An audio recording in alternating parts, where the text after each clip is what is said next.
When I was in college, I had a painting business, and it was one of those companies. I don't know if any of you guys have seen them, where they show you the system and you use their logo. It's basically like a franchise.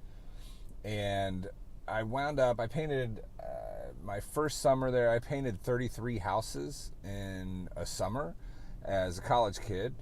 And the biggest lesson that I learned from that was that, first of all, I learned how they systemized the process of estimating a house. I mean, they made it super easy for anybody to kind of go in. You kind of walked off the footage, and if it's first floor or second floor, they had just certain calculations already done that kind of told you how long something should take to be accomplished.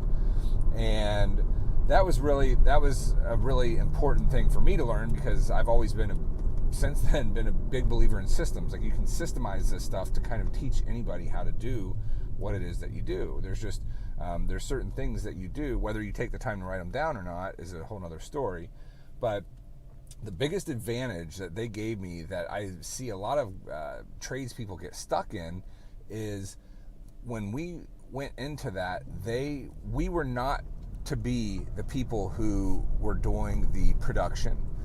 And that's what allowed us, I mean, for a kid in college, I was 19, 20, and to paint 33 houses in a summer was a pretty big accomplishment for me, but I wouldn't have been able to do it if I was doing all the work. There's just no way that I would have been able to do that.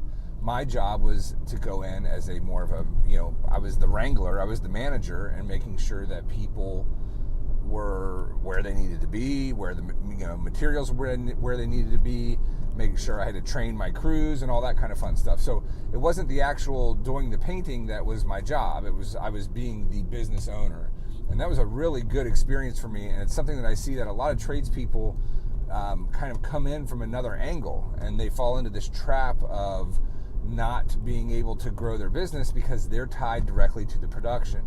And that's something that I would strongly urge you, if you are in the trades and you want a business that you can kind of pass on and or sell and cash out for one day, you have to be able to remove yourself from the business. And the quicker you can do that, the faster you'll be able to grow. So keep that in mind. Think about it. If you're tired of working, if you feel like you're working too long and you're not getting the growth or the profits that you want out of your business, start looking at it from more of a managerial, or just as a string puller instead of the actual laborer. All right, I hope that helps. I'll see you guys in another video.